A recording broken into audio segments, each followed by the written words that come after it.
Now we're going to show you how to enter data into the system to really use ClarityNOW to its fullest extent.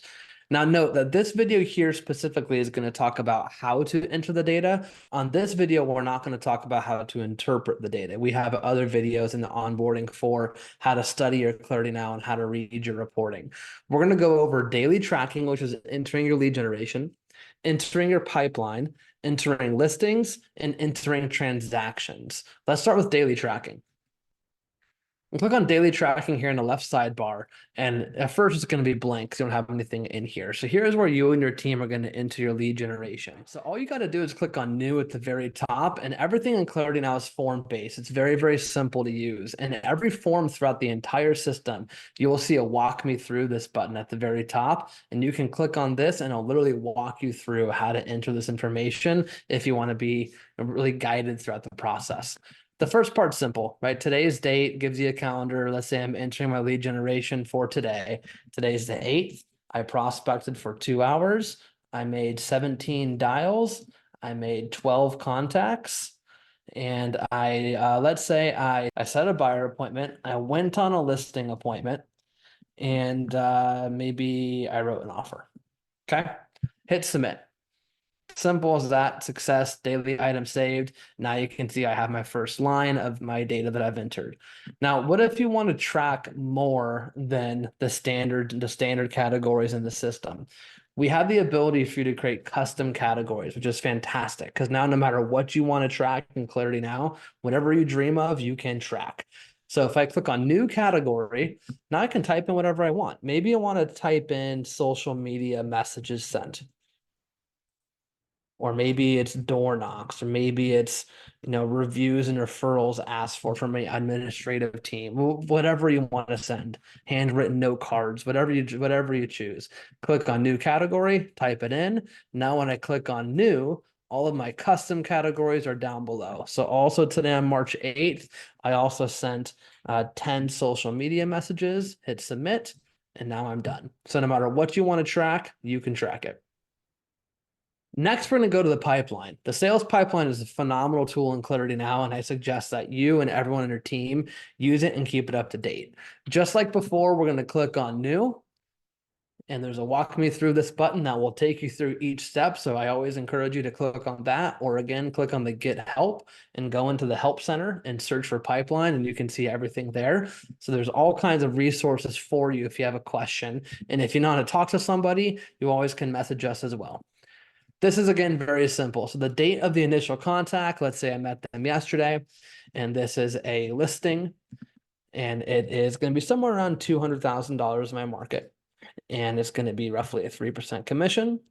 Or what percentage split we make on the sale? I'm the rainmaker. It's going to me. I'll make 100% of it. So I have $6,000 of potential profit. And let's say I got this from an open house. Okay. Now, client name, say John Smith, and his phone number and his email, john@gmail.com. Perfect. Now, this is, again, a listing pipeline. So I know that John is living at 123 Cherry Street. That's the information that I got from him when I met him at the open house. And he lives in Rochester, New York, 14625. Status. He is currently a nurture, or maybe it's an appointment set or appointment held. I'm going to say right now it's a nurture. It's just a lead. I haven't set the appointment yet. It's a nurture. Now, the pipeline rating, this is the key to the entire pipeline report. This is the gold. And again, the most important part of the pipeline report.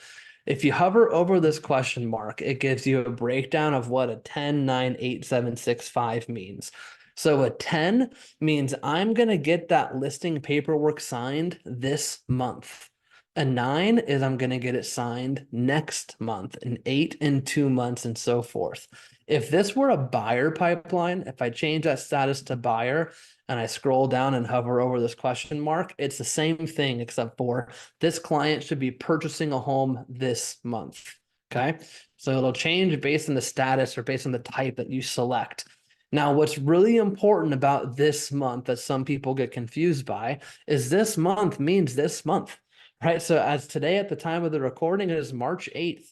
So if I say a 10, that means that I intend to get that listing signed by March 31st. If it was March 27th and I put a 10, that means I expect to get that listing signed in the next 4 days. So it's extremely literal. And that's why the power of the pipeline report is so important, because it's so literal. It's the only tool that gives you a clear idea of what your pipeline truly looks like. And it's not, inflated by fictitious, statuses. So let's say that I'm going to call him a 9. I talked to him. He intends on listing his house sometime in April. That's my opportunity to go earn. Do I want to add a follow-up reminder? Yes. And I want to call him on Monday. I hit submit. That's it. Pipeline added. Now, when I go to my report, I can see I have one in the pipeline, 200,000 in volume, or 6,000 in GCI, 6,000 of gross profit, my money. And I currently have 1.9, and here is John. Very, very simple. Okay, so you can see that now we're going to talk about how to turn the pipeline into a listing. I've already went ahead and I edited the transaction, hit actions, edit, and I changed the status to listing taken. But now I want to actually turn it into a listing so it shows up within my listings. All I did there, and you can see I clicked on actions and I want to turn it into a listing or a transaction now. So if it's a buyer and I sold them a house, I want to turn it right to a transaction. Or if it's in the pipeline as a listing and I got the listing signed, I want to turn it into a listing. So I'm going to click on listing and transaction. Now this is now a listing. So I'm going to say I got the listing signed and it's coming soon. It's not active yet. I got the contract signed today. We're going to go active sometime next week. So I'm going to call him a coming soon. And it is a resale. Do you want this transaction to count towards your goal? Yes, I do. We put this in here because sometimes you may have a transaction like a referral or maybe a lease that you don't want to count towards your unit goal, but obviously we still need to track the revenue and the information. But I want this to count. The listing date, I got this signed today. The target MLS date is we're going to go live probably on say Thursday the 14th, making that up. And the contract is set to expire at the end of August 31st. Is this contingent? No. I got the client, I got him from open house. We ended up listing it at 199. Okay, this is important. What commission did I charge the seller? I charged him 6%. What commission are we offering to the co-op broker? I'm offering 3%. So you can see that I charge 6%. We're offering 59.70. That means my commission's 59.70. Sometimes an error people will put is they'll put 3% and they're offering 3%. So there's no money left over for me. So make sure that you're putting how much you charge to the seller, 6, and we're offering 3. So my commission's 59.70. Cost of sale. Who's getting paid on this? This is my sale. So I'm going to be Cameron of this transaction. It's me. And yet, let's say that it wasn't. Let's say that it was Jeff's sale. It was Jeff's listing. Okay.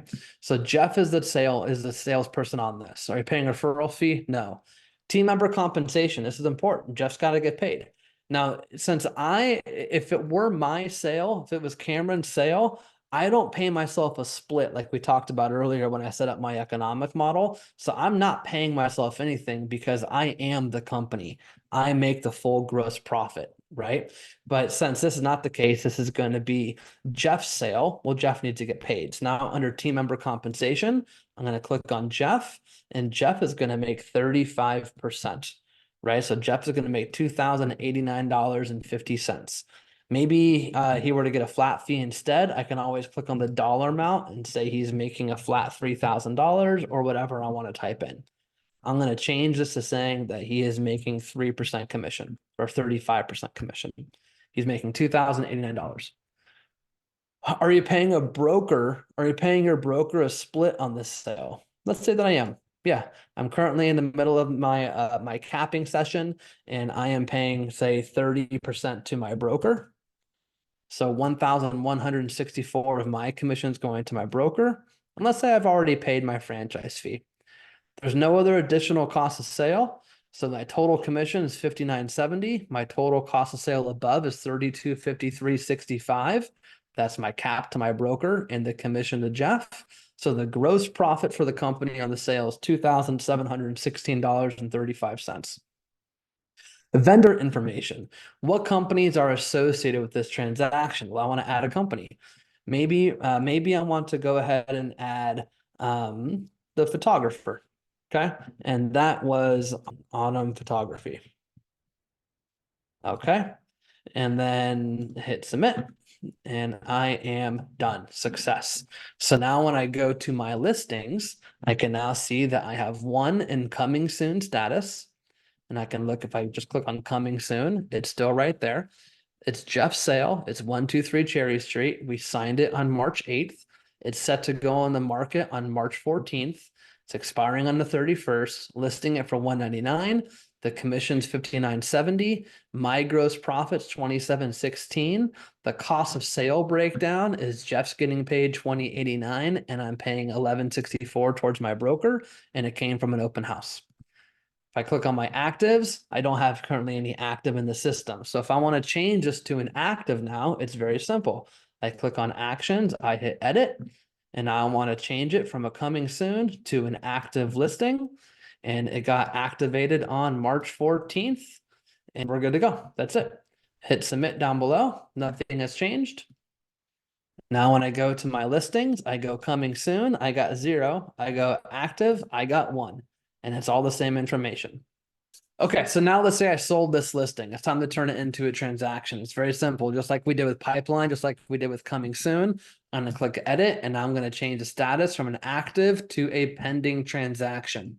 It's still a listing, it's a resale. I sold the house on March 8th, or let's say I'm playing with dates now. Let's say I sold it on the March 22nd. Took about a week or so. And the estimated close date, the contract date is going to be for April 30th. It's not contingent. This is still John's information. The sales price, we listed it for 199. We ended up selling this for 225. Let's say this was a hot property and we got a 3% commission on it. So $6,750 was the commission. Okay. It's Jeff's sale. Jeff's making his 35%, which is 23.62. I'm paying my cap because the sales price, that number went up, and all the math is auto-populated based on the sales price and the commission and the splits. And now I want to go ahead and I want to add maybe the title company, and I'm going to put Herman Title Co. Okay, and hit submit. There you go, success. Now when I go into transactions, I can see that I have one pending. Now, another way to do this, let's say it wasn't a listing and it was just a buyer, so I never took it from a listing. It's the same process as before. You're going to click on new in the top right, and you're going to have the same form. This is a new pending, it's a listing, it's a resale, whatever you want to do. Type in the dates, type in the client information. It's the same form that we just filled out on the listing side. We simply showed you how to take it from a pipeline to a listing to a sale. Or if you wanted to go into the information right from the sale process and you don't do the pipeline, then you can take it and go to transactions, click on new, and fill out the information just like we did before.